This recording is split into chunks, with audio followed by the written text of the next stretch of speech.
কোনো একদিন সাকিব আল হাসান বলেছিলেন 2025 চ্যাম্পিয়ন ট্রফি পর্যন্ত খেলার ভাবনা আছে তার আগে নেই আর কোনো বিশ্বকাপ। পরে টি-20 বিশ্বকাপ 2026 সালে, ওয়ানডে বিশ্বকাপ 2027 সালে। তাহলে কি 2024 টি-20 বিশ্বকাপেই ক্রিকেটার সাকিবের শেষ বিশ্বকাপ? বাংলাদেশ দল সুপার 8 টানা 2 ম্যাচ হারের পর জোরালো হলো এমন প্রশ্ন, আর সেই প্রশ্নের উত্তর দিলেন সাকিব নিজেই।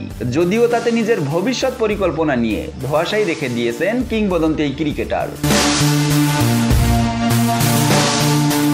সাকিব বলেন, শেষ কিনা জানি না, পৃথিবীতে যে কোনো সময় যে কোনো কিছু হতে পারে, এটা তো সিদ্ধান্ত নেবে বোর্ড, আমারও ব্যক্তিগত সিদ্ধান্ত থাকতে হবে, এগুলো এখানে আলোচনার বিষয় না, সময়ের সাথে সাথে আলোচনা হতে পারে। 2025 চ্যাম্পিয়ন ট্রফি পর্যন্ত খেলার প্রসঙ্গে সাকিব আল হাসান বলেন, বলেছিলাম তখন পর্যন্ত চিন্তা আছে, কিন্তু চিন্তা তো পরিবর্তন হতেই পারে, এগুলো নিয়ে আমি চিন্তিত নই। সামনে অনেক বিরতি আছে, নিজের উপর মনোযোগ দেওয়া যাবে, দলীয় প্রয়োজনীয়তা, দল যদি মনে করে দরকার আছে, আমি যদি মনে করি আমাকে দলের দরকার আছে, তাহলে সব ঠিকঠাক থাকলে খেলার ইচ্ছা আছে।